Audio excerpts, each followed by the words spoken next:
I need to speak to Caesar! Hello and welcome to episode 22 of Popcorn and Prosecco, a show that's all about talking about movies. And this weekend we are talking about A Long Way Down, Affluenza, and the big one of the weekend, Dawn of the Planet of the Apes. We are going to start the chat by not jumping into a movie and introducing everybody. I'm Perri Nemiroff. I'm Kristy Puchko from Cinema Blend. And I'm Angie Hahn. I am replacing Ed Douglas, who I hear just did a great job while I was gone. Yeah, I was going to say, Ed, you look different. Let's just keep this a running joke throughout the rest of the show. All right, so first movie of the night, Long Way Down. Angie, this one's yours. All right, so Long Way Down is a movie based, it's a dramedy. It's based on a book by Nick Hornby, and it's about four people who meet at, it's about four different people who don't know each other, but they all have the same plan on New Year's Eve, which is to commit suicide by jumping off the top of this really tall building. But since they all run into each other, they get to talking, they don't kill themselves, they make a pact that they're going to try to stay alive till Valentine's Day, and, you know, over the next 6 weeks they become friends, and it's all warm and fuzzy and stuff. It's a movie that I thought the cast is really good, for one thing. It stars Pierce Brosnan, Toni Collette, Aaron Paul, Imogen Poots. Those are the main four. Rosamund Pike is in it too. So it's a really excellent cast. It's a really unusual premise, and that's why I was a little bit disappointed that they didn't do anything more interesting with it. Like, it's, you know, it's cute, it's fun, it's light, but those are maybe not words that I want to apply to a movie that's about four people who are suicidal. Like, not that I necessarily need this to be like a dark, harrowing experience, but it's just... Angie wants the gritty reboot of this movie. No, I absolutely do not. I hate those words. Those are like that's like my least favorite phrase in the English language right now. It's just that, like, I felt like something that was about... it felt like something with that kind of premise should be have a little bit more depth to it, or a little bit more, I don't know, a little bit more weight to it, or I just wish that they had gone anywhere but the most, like, predictable route, which is they all become friends and it's cute and sweet. Well, they all become friends, but one thing I was happy for was it wasn't quite as predictable as I thought, because there's two guys and two girls, and I was like, if this just becomes like double wedding, everybody, I'm not gonna be on board. But I actually liked it a fair amount. I mean, it's based on a novel by Nick Hornby, and it's very much like about a boy. And like, help me out. What's the other one? High Fidelity. It's a lot like About a Boy in that, like, it's like another movie about, like, a sort of weird family that forms in a really unusual way, and in that it stars Toni Collette. It's true. And I mean, like, I like that there's this idea of the family you create yourself, which is a very Nick Hornby kind of thing, and that it's dark, but it's not crazy dark, but it's not like Richard Curtis bubbly. It didn't really feel dark at all to me. I don't know where you're even getting dark. Like, the characters say they're suicidal, but... There's extensive conversations about why they feel like they just shouldn't live anymore. But I don't know, maybe they didn't sell it. Like, none of them really seemed that this sounds unhappy like the biggest drag. It was actually, that's the crazy thing. That's the problem. It wasn't a drag. It was very uplifting and, like, cheerful, and, like, I was like, it should be slightly more of a drag. I'm not saying it needs to be a gritty reboot. I'm just saying... I was totally just giving you shit because I know you hate the words gritty and reboot. I know you were. No, I like this movie. It's not very deep. I'll give you that. It's totally not deep. But I think why I enjoyed it so much is the cast is fun. Aaron Paul's kind of just his... I feel like Aaron Paul is just doing his Aaron Paul thing now, which is like... He's basically like a less drug-addled version of Jesse Pinkman. And it's Need for Speed again, which I know no one saw Need for Speed, but I saw Need for Speed, and it's the same character.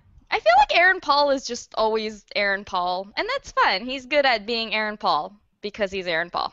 But what I like about this mostly is Imogen Poots, who's also in Need for Speed, which you still don't need to see. And who was one of the best things about That Awkward Moment, which is one of the worst things I've seen this year or maybe ever. And she needs bigger movies. She totally does. And that's the thing I like about this. She actually has a pretty meaty and interesting role in this. Like, she's introduced as this, like, devil-may-care party girl, but then you learn she does care about things, and she actually has a great deal of conflict in her life. And I liked watching her story. The other three stories weren't as compelling to me. But, like, she brought such a sense of energy to the movie that it never got to, like, oh, suicide. Which I know you're not into, but I liked it. I enjoyed the story. I liked the energy between the characters, and I kind of liked watching Pierce Brosnan just play like a jerk. Like, he's a has-been news anchor. Like, okay, imagine if Matt Lauer got caught with a teenage girl and got sent to prison for it. That's this character. Pierce Brosnan's, I mean, you were comparing it to About a Boy, and Pierce Brosnan's character in this is a lot like Hugh Grant's character. With the sex offender history. Yes. But, I mean, I don't know. I feel like I'm making it sound like I liked the movie less than I did. Like, it was sweet. It was cute. I wasn't, like, hating life while I was watching it. Like, I wasn't, like, unhappy with it. Sounds like a good VOD watch. Yeah, it's a fine VOD watch. It's a good VOD watch because it's got a good cast and like I said, it's got a good cast and usual premise. Like, my only complaint was, and I think Kristy thinks that I want it to be much darker, but that's not it. It just seems like a movie like this should have a little bit more weight to it. That's all I'm saying. Like, do you think it's disingenuously light? Yeah, like, it feels a little bit too light and a little too Hollywoody, like, you know, a little bit too, like, well, of course everything's going to turn out fine, even though these people were all contemplating offing themselves a few minutes ago. Well, but that's what I like, is it's not so much that everything's going to turn out fine, it's that they learn the coping mechanisms to deal with what their problems are. I don't know, they all seem pretty fine by the end. Like, totally fine. Like, completely cured fine. Well, one, spoilers. I was gonna say. And two, I don't think that's entirely true. No, I think that, I mean, you just ruined it for me. No, what? I'm making Perri cry. Look how sad she is now. I have a big smile on my face now. Wait, try it again. Now, Perri is sad. There you go. Okay. Nailed it. Good. Yes. No, I thought it was, I totally get what you're saying. I just thought it was kind of, it was charming. And it was like, I didn't expect a whole lot from this movie. And I was excited to see Imogen Poots get to do more than be, you know, the girl the boy talks about. So. A little more. Yeah. Okay, like, when I talk about depth, like, for example, About a Boy, which we keep comparing it to, I felt like that movie had so much more weight and depth of emotion than this one did. It totally and that's the kind of like, you know, that's what I mean when I say that I wish it went a little bit darker and a little bit deeper. I'm not saying I want this to be like a harrowing, sad drama. Was that a cat that I heard? Dewey wants attention. Well, the other thing is, so that this movie, I think, because it splits its narrative between four characters, is where About a Boy kind of had three, because it was the guy, the boy, and, like, his mom a little bit. I think that's part of why we don't get as in-depth into the characters or as dark as these things could get, because they're trying to keep it short, which I was thankful for. I'm really getting tired of movies being like, if I had another 20 minutes, because I don't feel like they're using the 20 minutes the way they should, which we can get to. I'll grant you that. Like, it was a movie. It was not a movie that, you know, was indulgent in terms of, like, running time, and which is more than we can say for a lot of things we've seen recently. Stop it. I was talking about Transformers. Fine. Anyway, but yeah, I don't know. I guess I don't have that much to say about this movie. I'm sorry. I wish I had more to talk about it, but there just wasn't that much to it. It's like a light little confection. It's, you know, it's sweet on your tongue, and then you kind of just forget about it soon afterward. And I do mean soon, because I literally, like, just saw this right before we started recording, and I'm already just kind of like, it was there. It was cute. You described this as cotton candy. Yeah, exactly. Well, no, I don't like cotton candy, so no. It's too. You didn't feel like you like this. I know. I'm making it sound like I like it a lot less than I thought it was fine. I would probably give it somewhere like, I don't know, like a 5 to 6 out of 10. So I didn't dislike it, but I also didn't like it that much. It was fine. Yeah, I mean, I think it's actually, I think it's sweet. I think there's things to like about it, and you know, I totally would watch it again. Like, I liked it enough that it has character. I'll give it that. It's not great. It's not About a Boy level, but, like, it was charming. It's not to get too spoilery, but I did like it more than the other things we saw this week. I was like, spoiler for the rest of this podcast. Well, I guess it's a good transition for this one. So our second movie of the week is a little something called Affluenza. Oh. Stop it. Angie just said what I was thinking. If I didn't have to give a synopsis, I probably would have been thinking or making the same noise. Okay, go ahead. So this thing is about, it starts with, like, this main guy who's Fisher. You know, I do this a lot. Like, I make, like, little figures when I give them. I'm not going to do that right now. It's the Great Gatsby. He lives in Ithaca, so he's, like, not high class. Like, all of his cousin and her family who live in Kings Point on Long Island. And he decides, after his grandfather dies, to come to Long Island and hang out with her and her parents for the summer. And basically what that consists of is going to incredibly fancy parties in the biggest mansions I've ever seen in my life. Everyone wears white. Everyone wears white. Everyone smokes more pot than I've ever seen in my life. Which plot point is why he becomes accepted into the circle so quickly, because he deals pot. Because he has pot, and good pot, too. And also because he takes pictures. Apparently that gives him an in, with too. an old-timey camera. It's not really that old-timey, though. It's film. Oh, it's not a film? It's 2008. Oh, No, yes. We know it's 2008 because this is a movie that makes the point over and over that it's 2008. It's about rich people. When it's the right at the financial crisis happened. Seriously, I wonder what's going to happen at the end of this movie about rich kids. And it's like, oh god. Okay, so basically it's the Great Gatsby. I feel like I read that somewhere. But No, it is and the you Great know what's Gatsby. funny is during the press day, they said it quite a I mean, few because it times. clearly is. He's basically It's all over the press notes, too. Yeah, he's Nick Carraway. He comes in, he sees all these rich people, he tries to be like them, he becomes very fascinated by this one rich guy who's obsessed with his cousin, and she's dating this other guy. But is he even fascinated with him? Like, I don't really understand the deal they made at all. Like, what did he do to get Greg Sulkin's character? I can't even remember their names. Dylan to get Kate. What did Fisher do to make that think happen? all he did was invite them over at the same time, which is also what happens in Gatsby. I don't think this movie's ever trying to pretend it's not Gatsby. It is exactly Gatsby, but like set in Gossip Girl.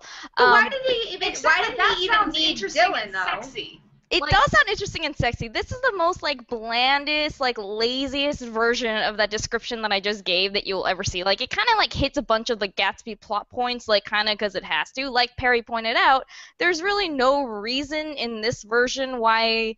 Because, like, Daisy and the Daisy character and the Gatsby character are, like, already kind of friends, so there's, like, really no reason why the other guy's again. But it's, like, you know, but it's in the Gatsby book, so they have to do it. Or, like, there's, like, a scene with a car accident, which, again, I don't know, Gatsby had a car accident, so we should also have one. Like, that's what it felt like to me. That was a pretty dumb scene, because it did nothing for her character but make her look like even more of a, you know, an entitled crybaby. That was the biggest problem, is that all these characters suck. There's no reason to like any of them. No, because, like, even in Gatsby, like, they're not supposed to be good people, but they're at least, like, kind of, like, it's, like, kind of interesting to watch their world, like, for a little bit. You're part of that world, and just like they're all charmed by Gatsby, so are you to a degree, and you want them to get what they want.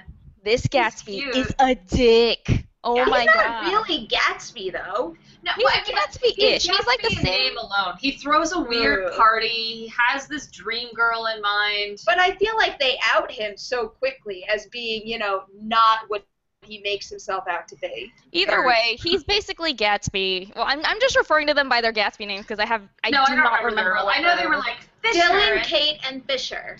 Whatever. And Gatsby. The boyfriend's name was. I don't know. He had a beard. Tom. I think it was Tom. It was not Tom. Tom is Tom is Tom and Gatsby. It was not Tom. Oh, it's Todd. Todd. All right, I had the whatever. I'm still gonna call them by their Gatsby names. So the Gatsby in this one is such a dick. Like there's one scene where someone's dad just died, and he just starts screaming at the person and being bratty and like being a complete dick to that person for no reason. And then because this is Gatsby, there's a scene where the Nick character is like, "Oh, Gatsby, you're too good for these people," and I'm like, "Is he though? Is he at all?" Yeah. Like, I don't know. He kind of seems like he's the worst and the most dickish and most obnoxious out of all of them. Well, also in Gatsby, like, I'm going to talk about the book because I don't like either of the movie adaptations. Just throwing that out there. But I like the other movie adaptation, or the Baz Luhrmann one. That one I enjoyed. That one was at least kind of entertaining and had a little bit of... I hated his Jay Gatsby. I hated that. Anyway, it's fine. Whatever. Anyway. But the point is, you're supposed to be able to, like, understand at least on some level why he's so fascinated by Daisy. And Nicola Peltz is so boring. All she does is look pretty or yell. These are her modes. And it's like, now I've seen her in 3 different movies and Bates Motel. I feel like I'm qualified to say, like, I'm done. Like, she also only has one facial expression. Her face can only do one thing. Like, can I just look not interested in anything? Yeah, I don't think this movie asked her to I do look it. like a deer in headlights. I haven't seen as much of her work as Chrissy has, but I I just get wanna it name as a- entrance. Last Airbender, Transformers 4, Yeah. Affluenza, and Bates Hotel. And in all of these, she essentially plays like a pretty girl that occasionally screams. Less so in Last Airbender because no one has an emotion in that movie. I don't know. I mean, I don't know if the movie just doesn't give her anything. It's kind of like Transformers. I'm like, I don't know if the movie just doesn't give her anything to do, or if she has zero talent. Because in I this don't one, the think movie she also can doesn't use give her anything. I don't think she can use that excuse because I think that the other actors can use that excuse, but they actually breathe life into it. Their characters Into Affluenza? Their characters aren't particularly well developed. I don't care about them. I don't think they have an arc whatsoever. But I mean, I believed they were who they were. Are you kidding? I could not tell the male characters apart. The one that's Fisher I could tell apart because he has curly hair, but then like the One carries the Gatsby and like the camera. Tom and like all the other rich kids, I was like anytime there was literally one scene where like Nick like wakes up and then like Gatsby is there and I was like, oh wait, who's that character? Have we met him? And this was like 2/3 of the way into the movie. It was like, I definitely didn't have that problem because I found them all to be incredibly cliche. Like they point out one striking feature about each one of them and then just replay that over and over and over again. I think one of them had a It's actually kind of hard to mustache. forget about them. One of them had like a beard, I think. I Well, watched didn't it that- yesterday. I feel This like is that not kidding. beard like It's came and disappeared went so much. away. I Like think he you're got right. scruffier as the movie went on. Maybe that's like to hint Well, at yeah, the fact that he went like, through a lot, guys. It made me really, really, really wish that the director had done. because it's like you can't act that like a lot of shit happened in your life. So You just need a give depression beard. It No, you made can me. tell it It with made your me stuff. wish that the director had just like given everyone a different hair color, because that would have just helped me out so much It if would some have of them were actually been blonde. more interesting if they had just started swapping roles like halfway through the movie to be like, see, we're all interchangeable douchebags. Like that would have been amazing. But no, it's just it's the Great Gatsby, but like minus the sex appeal, minus like the nostalgia, minus the stakes. Was there really any like sex scenes actually? Now that I No. think about it, No, yes. I mean- there's a scene where they're in the there pool, and then this girl who I guess Oh. is the Myrtle character, but in this I one she's guess. also kind of Jordan. I don't even know, but whatever. She takes her top off, so you see her tits. I and, like, remember Oh right. yeah, but that wasn't a real sex scene. Oh, Like, and there's a weird scene. This is not a sex scene, but there's a weird scene where Daisy is like, "Oh, Nick, if we weren't cousins, we'd be such a great couple." And I was like, "Whoa, what is this? What is this?" I like imagined like if like I had that interaction with like any of my cousins and was immediately just like, "No, that's so gross and so weird." I feel like I was reading this in the notes or somewhere else that like she also comes to appreciate him, and I wasn't able to track that in the movie at all. How she feels about him. You know, I mean, for that matter, I wasn't able to track how she feels about anyone. I wasn't able to cousin feel- or the two boys. I wasn't able to understand how anyone feels about anyone. Like, you know, in the And like, what did they learn? What was the point of all this, really? It's like, Nothing. let's just It's like watch them all have striving fun to and then make take some it all grand away for no statement. reason. But it never comes What together. statement? I And like, don't- none I of the don't know. characters changed. No one learned anything Well, that it's we like- were able to see I at think it least. was I think they actually lay out the mission statement at the beginning where he's like, "This isn't the start of something. This is the end of something." Like some like rich guy is like telling Nick that, and that I think that's the mission statement because throughout the movie, you know it's set in 2008 because like every time that you're not watching the kids doing something, you're watching like a TV of like Obama talking about the economy and about how it's 2008 and how about the market and such and such and such.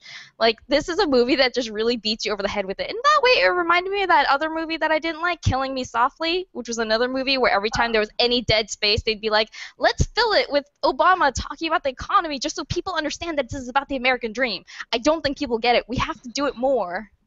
You know, this might have been a lot more fun if it had taken the Baz Luhrmann Gatsby route, where, you know, that movie had its problems, but I still had fun watching the party scenes and experiencing that life. Yeah, exactly. I I could didn't not hang out help with but these to kids. judge these kids Yeah. from beginning to, I mean, like, I hated them from Yeah, beginning I wanted to end. nothing to do with them. And also, it's a really ugly looking movie. Like, it's shot in such dingy digital. I don't understand. Which is how- really sad considering the really beautiful locations. Yeah, it's really weird. It's so dingy looking. Like, I mentioned to my husband that the digital looks so bad, and he's like trying to give it the benefit. He didn't watch the movie. I wouldn't do that to him.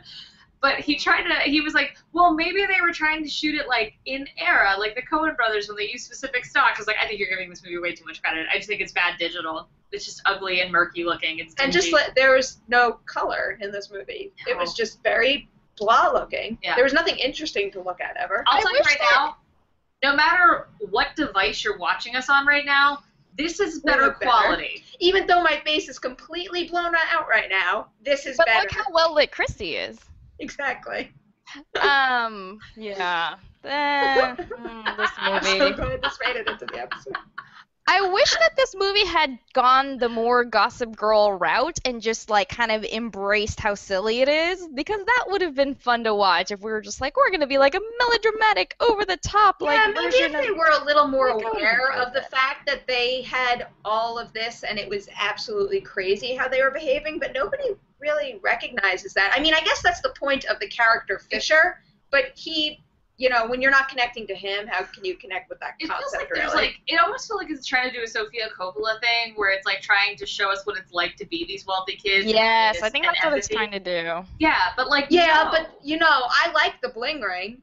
I I like Sofia Coppola. That was fun to look at, fun to experience. Yeah. Sure, nobody learned anything, none of the characters changed, and But all I'm that saying same this nonsense. fails. I think this is attempting that, but she has an insight into this culture that I don't think this filmmaker has. That movie also has a pace that this movie doesn't have Oh, either. God, this That's got movie- like a beat to it. This is just like, It let's feels move like- from one party to another. And Yeah, like, it feels oh, like what a do we really do today? bad, long episode of the It's also OC. because like they don't have any purpose. These kids, they really just like do Did the you same just shit every compare day. this to the OC?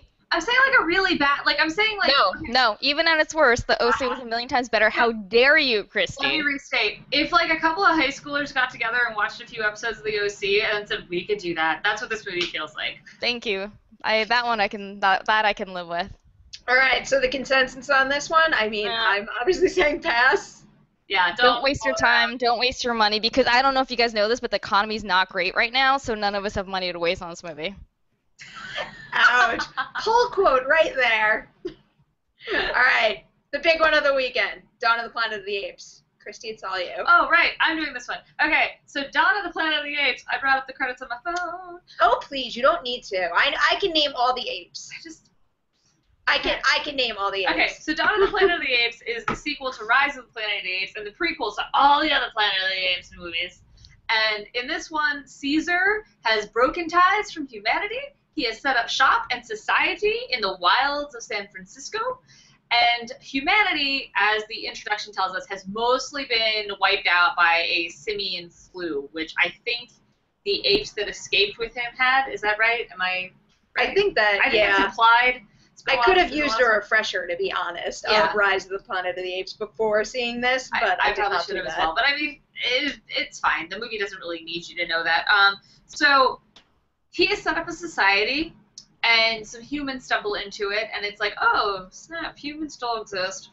And they have to decide, both the humans and the apes, what does this mean for them? Because the humans need access to something in ape land, and the apes are like, hang on a second, we don't know if we can trust you. And this is the back and forth. Because Caesar is like, humans aren't all bad. I had a nice human. His name was James Franco. And Koba, who was like seriously screwed up from all his time with humans because of human work, as he calls it, which was like all the experimentations he's covered in Scars, understandably doesn't trust humans. And so he's like very much trying to prove his point of like, we can't trust these people. And that's basically the starting point of the movie. And then it goes into, as you've seen from the trailers, all out San Francisco war. I loved it. No, really, they're going to shit all over it right now, but I love this movie. This was the summer blockbuster that I wanted. I will admit there's some logic issues. I think the human characters are completely one-dimensional, but this is the kind of movie where I'm willing to just overlook any of that because it is so much freaking fun to watch. And perhaps this is part of the pet-obsessed person in me who sees these apes and just completely falls in love. Like, I want to go live in... I just want to point out, I don't think you're supposed to think of them as pets, because I feel like the whole point is that they're like people, Okay, so you alright, were doing this wrong, girl. I will say, no, I'm like likening it to my affection for animals. Because, really, in that situation. I don't think that's my problem with it. I like the apes the best. I think the apes have the best developed characters. I think their arcs make way more sense for the most part. Angie, I think, will get into one of the problems that we found in this movie. But, like, the human characters, one, are parallels to all the ape characters where you're like, I am the ape that doesn't trust humans, and then Gary Oldman's all like, I am the human that doesn't trust apes. And because they've set up all these parallels, there's literally a parallel for like every human character. We keep repeating beats where like you'll have the ape go like, I don't think we should trust these humans, and then they cut to Gary Oldman being like, Jason Clarke, I don't think we should trust these apes. And it's just like, we get it. We understand. You guys are the same thing. We get it. And it just makes the movie very long. And like, I liked the ape scenes. I was bored to tears anytime one human was talking to another human because they are so thin and strong. That was so rare, though. I felt like I was just that never bored. happened. What, humans talking to humans? I mean, except in their compound in San Francisco. No, there's like Jason Clarke talks to Gary Oldman a few times. He talks to Carrie Russell a few times. Carrie Russell talks to the kid. I still feel like probably 60% of this movie involves apes, and maybe just 30% is only human and human. That's fine, but I want to say that, like, maybe Kristy just found the people-on-people action boring, but personally, I thought that I just was bored by the whole thing, and I felt it was weird because I was having this experience of like watching this movie, and like I was like, I get what they're going for, I like what they're going for. I am glad that this is a movie that's trying to be a little bit smarter and like deeper and more interesting than your average summer blockbuster has to be. I thought you were going to say another movie where humanity has just had it. I wanted everyone to die so that I could move on with my life, but that's a whole other thing. And I thought that the movie was actually pretty, it's pretty competent. Like, it looks pretty well made. The actors do, as well as they can with what's asked of them, which unfortunately is not always very much. Andy Serkis puts in another good performance, but my problem with it is that they had no personality whatsoever. Like, despite all the elements being there, it just felt just so bland to me. Like, nobody really gets fleshed out beyond, like, Jason Clarke is kind of the noble one. Carrie Russell is kind of nurturing. That's what we know about them at, like, within the first time that we meet them, and then that's what we know about them at the end. You don't really learn anything about them. You have no sense of who these people are, so you have no sense of why you should care about them. And I would argue that also extends to the apes, who are very one-dimensional, with the possible exception of Caesar.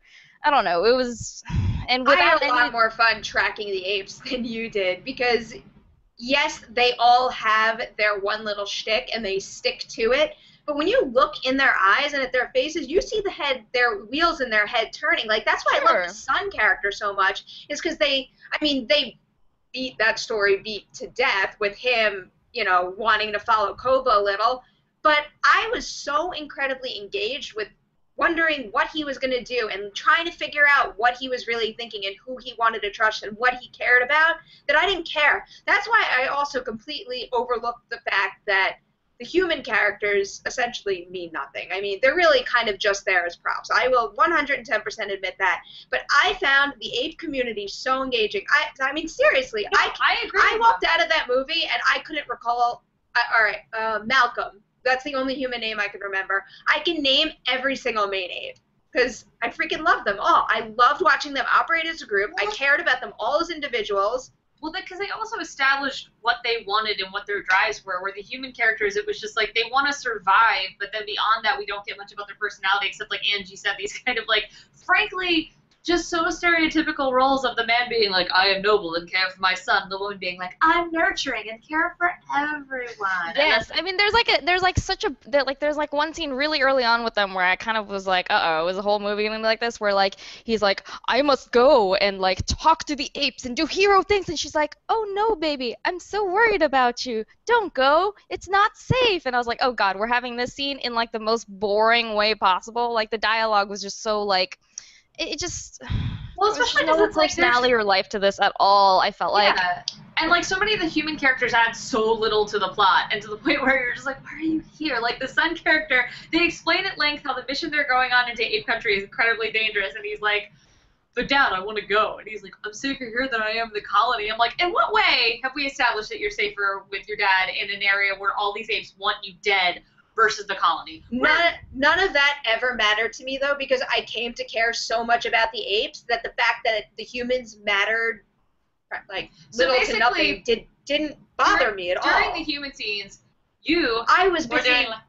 During an ape. During the human scenes, I'm busy thinking about how their their plans and what they're discussing will affect the apes. Oof. I mean, we said that's a big problem to me if that's like that's your only investment in those scenes. It's not a big problem to me if I'm thoroughly entertained and enjoying the experience and caring about these characters. And I adored the apes. The humans in Perri's defense, that's more or less like how I felt about Godzilla, which is that the human characters in that were also like pretty shitty and one-dimensional and not at all interesting, but I cared enough about the other stuff. And that's why it's so weird to me that how little I enjoyed this movie, because I can understand how other people like it. Like, I can see what it's going for, and I could see that it actually got there in a lot of respects, but for some, I just couldn't find anything to like kind of, hook into, like, personally, and like I couldn't find anything that made me care on a personal level about anything that was happening. And if you don't care about it, then, and it's not just the humans, like, to me the apes were also like, they were marginally more interesting than humans, but I also didn't find them that much more. I mean, the conflicts are the same.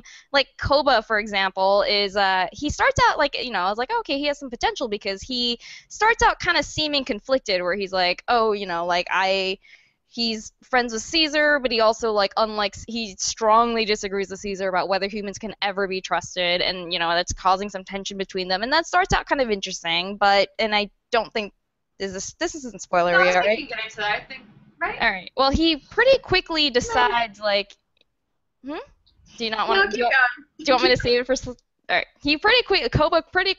but then Koba eventually decides, you know what? Fuck this. I am not following Caesar on this. I'm gonna I'm anti-human. I just can't. And then from then on, he goes like full bore villain. Like, he starts out being like kind of conflicted and kind of like, there's some tension. It's a gray area. Like, you kind of understand where he's coming from, and you understand like the pressures on him. But then once he decides to turn, he just is like out and out, just like a sociopath. And this is a perfect example, though, of where the entertainment value of the film totally trumped script issues for me. Okay. Because with Koba, he is freaking frightening. Like, that scene where he attacks those two guys with the guns, which is in a trailer. That's in the trailer, so that's one of the better scenes in the movie. But like things like that, like really everything he did, even if it was repetitive, which I will admit it was, I was scared by it, and I was mesmerized by it, and I was still, even though I'd seen it before, always waiting to see what his next move was. I get what you're saying, and I mean, admittedly, that's what I said about Edge of Tomorrow, where I didn't really care at the end. Didn't make sense because I liked the movie so much, I was fine with it. But like, what I found it disappointing, because for me, the Planet of the Apes movies, the apes are usually the more interesting element, and I'm fine with that.